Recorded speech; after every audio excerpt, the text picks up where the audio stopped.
avec le sermon intitulé « L'obéissance qui fait des miracles », j'aimerais prendre le temps d'examiner dans la Bible et par les prophètes que l'obéissance est suivie de toutes sortes de miracles.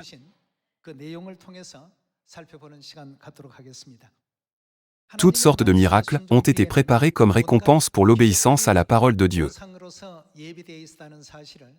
Par conséquent, l'obéissance est un aspect très important dont nous pouvons trouver des exemples dans l'histoire, comme dans les histoires de Noé, d'Abraham, de Gédéon et de la conquête de Jéricho par Josué.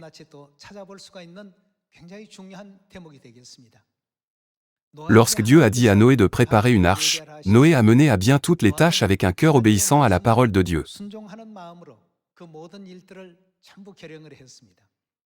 De plus, lorsque Dieu lui a ordonné d'apporter toutes sortes d'animaux purs et impurs dans l'arche, il lui a également pleinement obéi. Puisque la vie de Noé était caractérisée par une telle obéissance absolue, lui et sa famille ont pu être sauvés, même lorsque Dieu a porté jugement sur l'humanité. Cela est évident dans les écrits bibliques. L'obéissance fait de grands miracles. Ceux qui souhaitent que de tels miracles se produisent dans notre Église doivent d'abord avoir la foi et l'état d'esprit selon lesquels nous devons absolument obéir à la parole de Dieu, tout comme Noé, Abraham, Josué et Gédéon.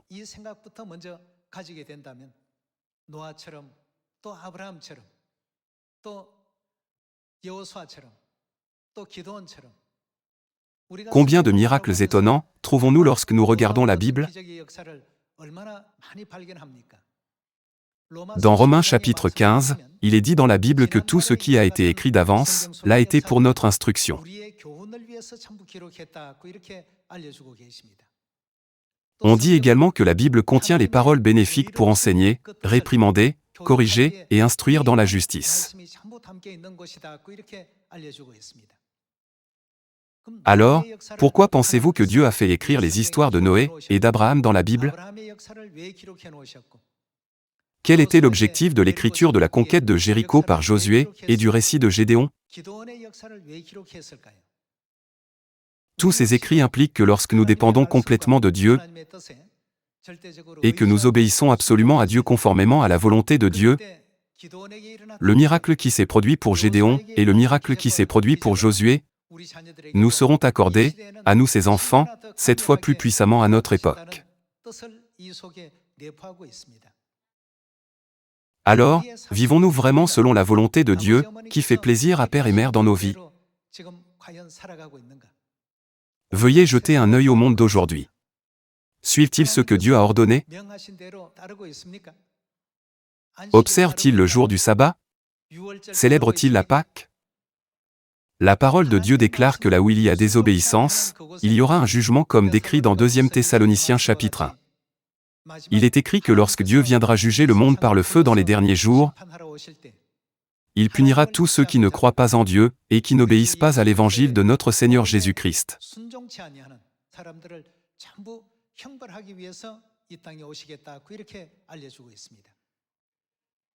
Lorsque les âmes pécheresses, qui ont péché dans le ciel et qui ont été chassées sur cette terre, vivent une vie d'obéissance à l'évangile de Dieu,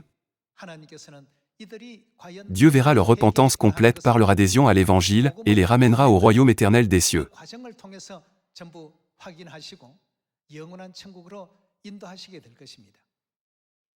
C'est pourquoi les miracles sont difficiles à trouver en dehors de l'histoire de l'obéissance, puisqu'ils se produisent par des actes d'obéissance. Aujourd'hui, examinons d'abord Apocalypse chapitre 14. Voyons Apocalypse chapitre 14, verset 4.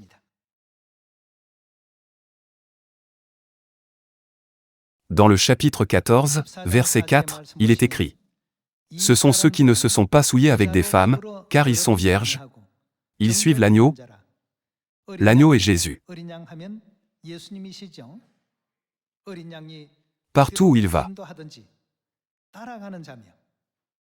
Partout où il va ne signifie pas que nous mettons notre propre entêtement ou nos pensées en suivant les commandements de l'agneau ou en suivant le chemin de l'agneau,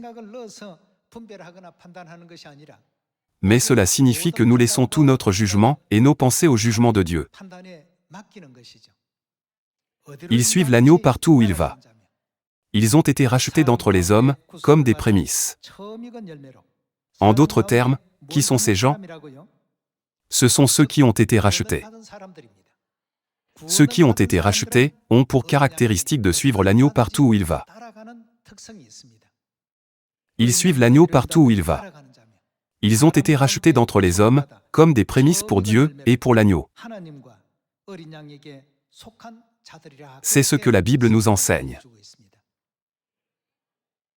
Que signifie suivre partout où il conduit? Lorsque nous voulons aller dans une direction, mais que l'agneau nous conduit dans une autre direction, que devons-nous faire?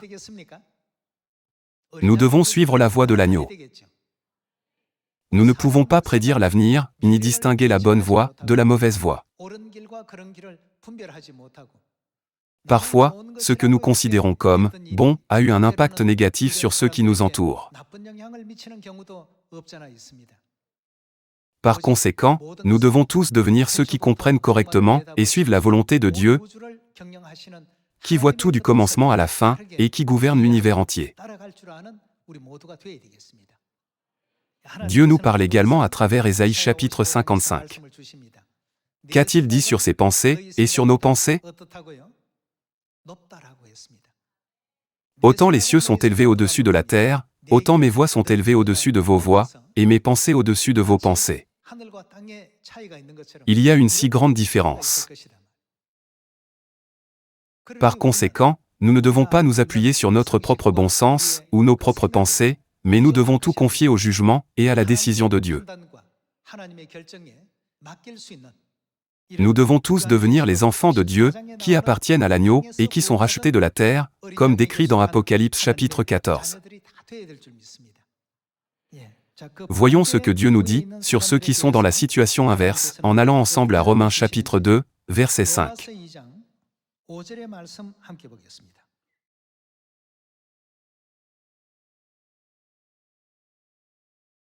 Romains chapitre 2, verset 5.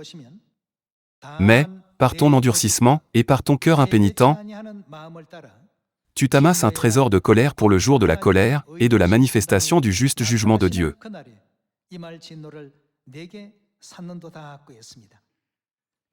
L'endurcissement et un cœur impénitent peuvent également être décrits comme un cœur désobéissant. Dieu nous conduit toujours à marcher sur le chemin de la justice, mais en raison de notre nature imparfaite, nous avons tendance à toujours suivre notre propre entêtement. Il peut arriver que notre propre jugement soit nécessaire. Toutefois, selon la volonté de Dieu, tous les enfants de Sion doivent s'unir en mettant de côté leurs propres inconforts et se joindre à cette œuvre.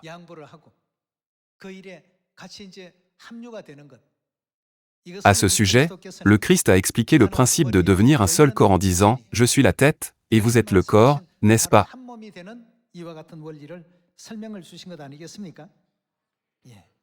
Voyons à nouveau le verset 5. Mais, par ton endurcissement et par ton cœur impénitent, tu t'amasses un trésor de colère pour le jour de la colère et de la manifestation du juste jugement de Dieu, qui rendra à chacun selon ses œuvres. Deux types de personnes peuvent certainement émerger, ceux qui marchent sur le chemin de l'Évangile avec l'endurcissement et un cœur impénitent, et ceux qui suivent l'agneau partout où il va avec un cœur obéissant. Alors, ne devrions-nous pas tous devenir les enfants célestes, qui suivent l'agneau partout où il les conduit?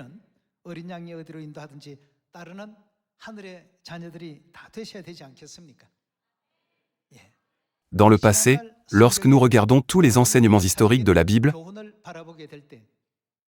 nous voyons que Josué, dans sa conquête de Jéricho, n'a pas tout traité selon son propre entêtement, mais qu'il a procédé à la conquête de Jéricho selon la stratégie donnée par Dieu. Vous savez quel commandement Dieu lui avait donné, n'est-ce pas?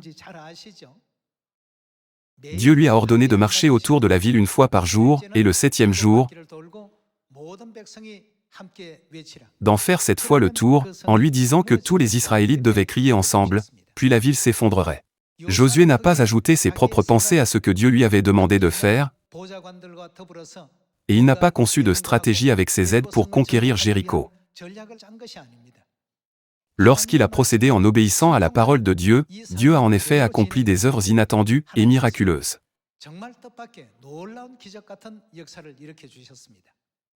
Confirmons cette scène dans Josué chapitre 6. Josué chapitre 6, verset 1.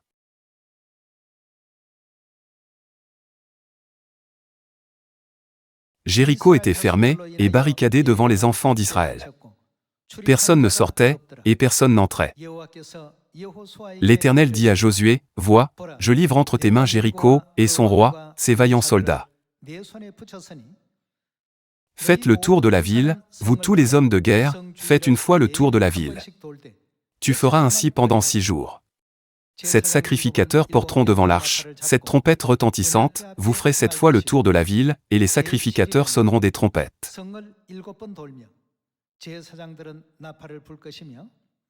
Quand ils sonneront de la corne retentissante, quand vous entendrez le son de la trompette, tout le peuple poussera de grands cris. Alors la muraille de la ville, qu'arrivera-t-il à la muraille de la ville? S'écroulera. Lorsque les Israélites sont arrivés au pays de Canaan, Jéricho était la première frontière du pays de Canaan et le plus grand obstacle à conquérir. Cependant, Josué a suivi avec obéissance exactement ce que Dieu lui avait demandé. Il n'a pas ajouté ses propres pensées ou opinions, en se disant « Je veux prendre cette voie » ou « Je veux envoyer des espions en avance » pour bien comprendre la situation interne, séparer les ennemis les uns des autres, puis utiliser des tours de siège ou des armes pour briser les portes et entrer.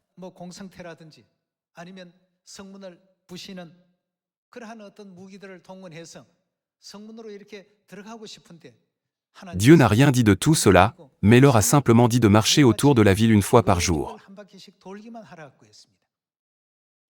C'était une stratégie très étrange. Selon nous, cette stratégie n'avait pas de sens. Ils faisaient juste le tour de la ville une fois par jour. Comment serait-il apparu aux yeux de leurs ennemis?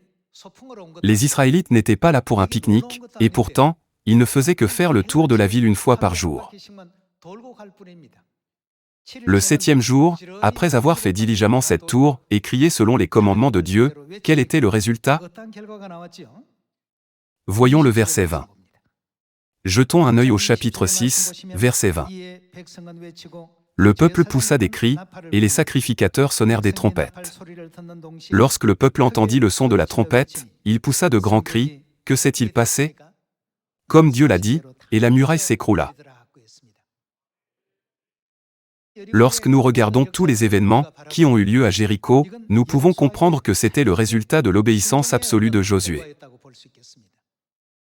Lorsque Dieu nous dit quelle est sa volonté, tous les enfants de Sion doivent également participer à cette volonté. La Bible dit qu'ils suivent l'agneau partout où il va. Lorsque le Christ, l'agneau, conduit et dirige tout, au lieu que les enfants de Sion demandent « Cette voie ne serait-elle pas meilleure » ou « Cela ne serait-il pas mieux ?» Ils doivent tous s'unir dans la volonté de Père et Mère et suivre leur volonté. Ce n'est qu'à ce moment-là que Jéricho, qui semblait être une forteresse imprenable, a été facilement livrée aux Israélites. Frères et sœurs, l'obéissance fait des miracles. Si nous désobéissons et continuons à insister sur notre propre endurcissement et sur notre cœur impénitent, il est inévitable que des conflits surgissent même à Sion.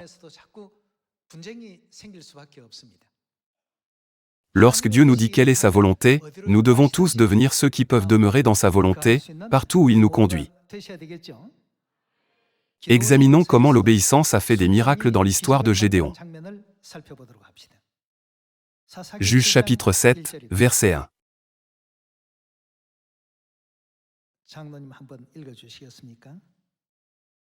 Jérubbaal, qui est Gédéon, et tout le peuple qui était avec lui, se levèrent de bon matin, et campèrent près de la source de Harod.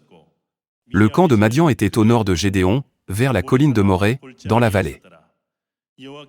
L'Éternel dit à Gédéon, « Le peuple que tu as avec toi est trop nombreux pour que je livre Madian entre ses mains, il pourrait en tirer gloire contre moi, et dire, c'est ma main qui m'a délivré. »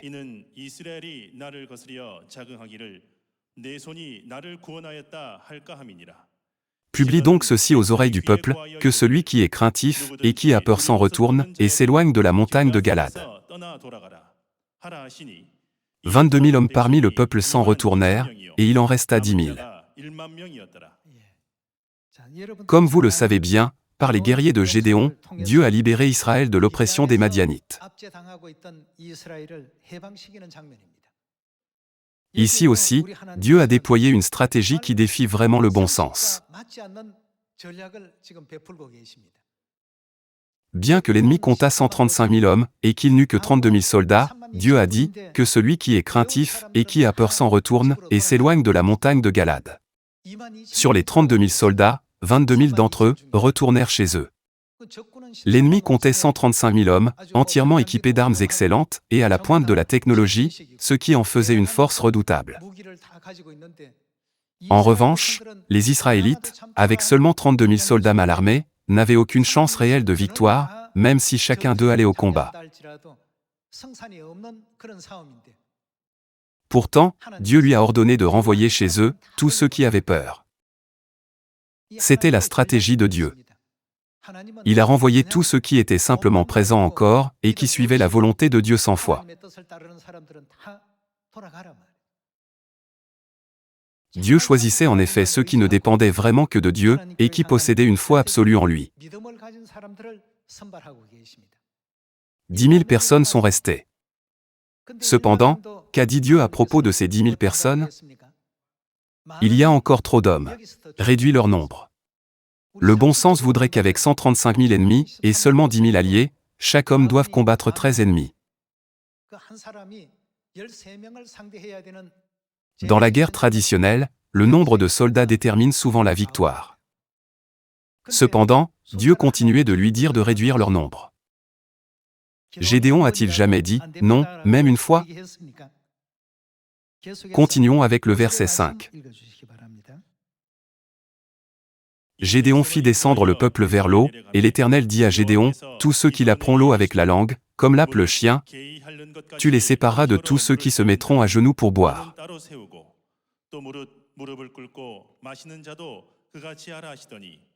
Ceux qui lapèrent l'eau, en la portant à la bouche avec leurs mains, furent au nombre de 300 hommes, et tout le reste du peuple se mit à genoux pour boire. Et l'Éternel dit à Gédéon, « Sépare les 300 hommes qui ont la paix, que je vous sauverai et que je livrerai Madian entre tes mains. Que tout le reste du peuple s'en aille chacun chez soi. »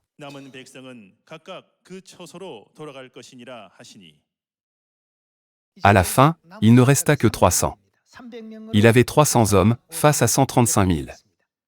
Gédéon a-t-il dit, « Dieu, si tu continues à réduire notre nombre, nos chances de gagner diminueront ?» Il dépendait de Dieu pour tout, et passait tout son temps à faire ce que Dieu avait ordonné, avec obéissance. Ce faisant, des miracles étonnants ont commencé à se produire. Passons au verset 15. Lorsque Gédéon eut entendu le récit du songe et son explication, il se prosterna, revint au camp d'Israël, et dit, « Levez-vous, car l'Éternel a livré entre vos mains le camp de Madian. » Il divisa en 3 corps les 300 hommes, et il leur remit à tous des trompettes et des cruches vides, avec des flambeaux dans les cruches. Il leur dit, « Vous me regarderez, et vous ferez comme moi. Dès que j'aborderai le camp, vous ferez ce que je ferai. » Passons au verset 19. Gédéon, et les 100 hommes qui étaient avec lui, arrivèrent aux abords du camp au commencement de la veille du milieu, comme on venait de placer les gardes. Ils sonnèrent de la trompette, et brisèrent les cruches qu'ils avaient à la main. Les 3 corps sonnèrent de la trompette, et brisèrent les cruches. Ils saisirent de la main gauche les flambeaux, et de la main droite les trompettes pour sonner, et ils s'écrièrent, « Épée pour l'Éternel, et pour Gédéon. » Ils restèrent chacun à sa place autour du camp, et tout le camp se mit à courir, à pousser des cris, et à prendre la fuite. Les 300 hommes sonnèrent encore de la trompette, et, dans tout le camp, l'Éternel leur fit tourner l'épée les uns contre les autres. Le camp s'enfuit jusqu'à Beth-Shitta vers Tserera, jusqu'au bord d'Abel-Méhola près de Tabat. Ils se sont retournés les uns contre les autres en se mettant en danger d'annihilation. Dans la scène où Dieu a sauvé les Israélites de l'oppression des Madianites, quel rôle absolu Gédéon, qui a agi en tant que médiateur, a-t-il joué? De plus, qu'en est-il de Josué, qui a également joué un rôle de médiateur lors de la conquête de Jéricho? Leur rôle était de refléter entièrement la volonté de Dieu et de mener l'œuvre en conséquence avec obéissance. Puis, sans aucun doute, des événements miraculeux ont eu lieu. Battre 135 000 hommes avec seulement 300 hommes. Ce serait presque impossible, même selon les normes militaires modernes. Cependant, ils ont vaincu 135 000 hommes, avec seulement 300 soldats dans une guerre conventionnelle. Il peut être difficile de trouver quelque chose comme cela dans l'histoire de la guerre. N'oubliez pas que l'obéissance à la parole de Dieu produit toujours des résultats, qui s'apparentent à des miracles.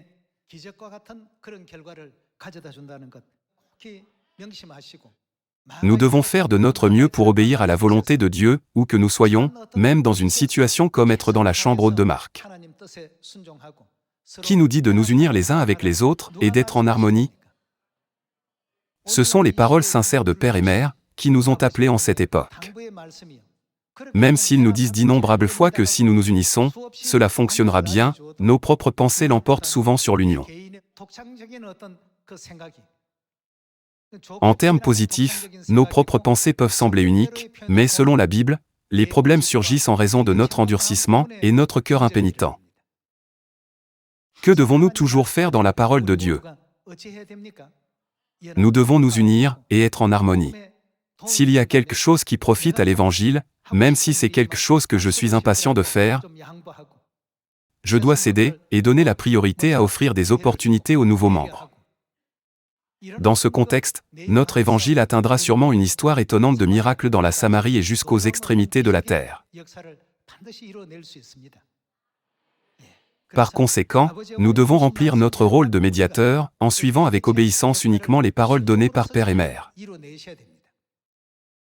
Lorsque Jésus a dit « Avance en pleine eau, et jetez vos filets pour pêcher », Pierre, bien que fatigué et épuisé d'avoir travaillé toute la nuit, a obéi à l'ordre de Jésus, et ce qui s'est passé ensuite dépassait l'imagination. Il est écrit que les poissons, qui n'avaient pas été attrapés de toute la nuit, semblaient s'être réunis comme pour une réunion, et qu'ils ont tous été attrapés dans le filet que Pierre a jeté, en remplissant 2 barques, au point qu'elles ont commencé à s'enfoncer. Pour être témoins de tels miracles, nous devons tous posséder la foi pour suivre la parole de Dieu, où qu'elle nous conduise. Ce n'était pas un miracle accordé à Josué seul. Dieu, qui a accordé un tel miracle à Josué, fera sûrement des miracles même aujourd'hui, alors que nous menons la mission de prêcher l'Évangile dans la Samarie et jusqu'aux extrémités de la terre.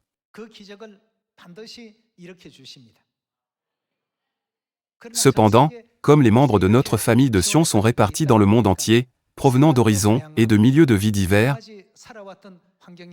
il y a souvent des moments où nos opinions ne s'alignent pas, ce qui conduit à des désaccords sur ce qui est considéré comme bon. Ce faisant, nous pourrions finir par nous faire du mal les uns aux autres ou nous causer des blessures involontaires, n'est-ce pas? Père et Mère ne veulent pas cela. Comment devons-nous nous traiter les uns les autres en Dieu? Aimez-vous les uns les autres. Dieu a divisé l'amour en plusieurs caractéristiques. L'amour est patient. Il est plein de bonté. L'amour n'est point envieux. L'amour ne se vante point. Selon 1 Corinthiens chapitre 13, Dieu a défini avec précision ce qu'est l'amour, selon sa volonté.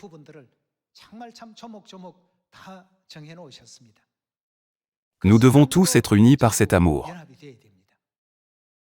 Nous devons nous encourager et nous soutenir les uns les autres en donnant de la force à ceux qui sont fatigués, afin que, par l'obéissance à la volonté de Père et Mère, nous puissions accélérer la prédication de l'Évangile dans la Samarie et jusqu'aux extrémités de la terre, dans le but de retourner rapidement dans notre patrie, le royaume éternel des cieux. Dieu a ordonné à Josué de faire le tour de la ville tous les jours, d'en faire 7 fois le tour le 7e jour, et de laisser crier tout le peuple. À Gédéon, Dieu a donné l'ordre de réduire sa déjà petite armée encore et encore, jusqu'à ce qu'il ne reste plus que 300 hommes, puis lui a dit d'aller vaincre l'ennemi. De son point de vue, l'idée de conquérir 135 000 hommes avec seulement 300 guerriers était tout à fait inimaginable. Cependant, puisque c'était la parole de Dieu, il a procédé avec une obéissance absolue. Puis, des choses au-delà de son imagination se sont produites. Dans les ténèbres, incapables de discerner l'ami de l'ennemi, les ennemis se sont perçus à tort comme leur ennemi et se sont attaqués les uns aux autres, un phénomène miraculeux s'est produit.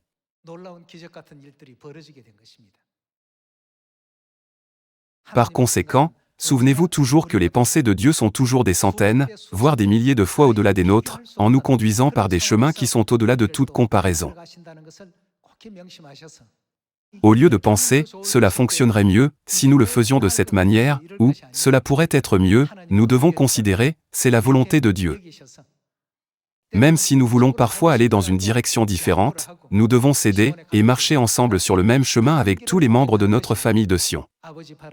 N'est-ce pas l'union et l'harmonie que père et mère désirent? Efforçons-nous tous d'être capables de le faire. Regardons Marc chapitre 16. Marc chapitre 16, verset 15. Puis il leur dit, « Allez par tout le monde, et prêchez la bonne nouvelle à toute la création. Celui qui croira, et qui sera baptisé, sera sauvé, mais celui qui ne croira pas sera condamné. »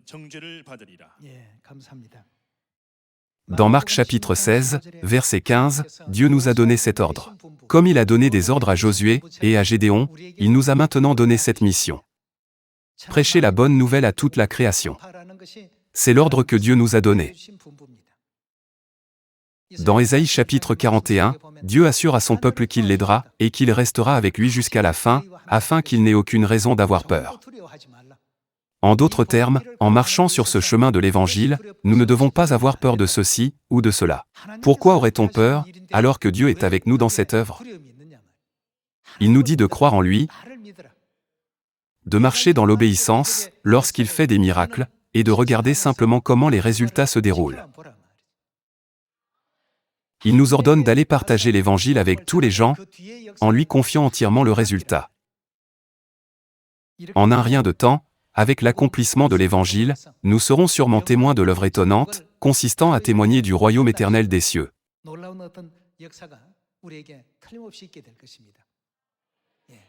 Plutôt que de mettre notre endurcissement et notre cœur impénitent en premier, alignons-nous toujours sur la volonté de Dieu et unissons-nous dans la volonté de Dieu. En espérant que sans faute, nous recevrons tous un accueil chaleureux dans le royaume éternel des cieux, où Père et Mère nous conduisent. J'aimerais conclure le sermon d'aujourd'hui. Merci.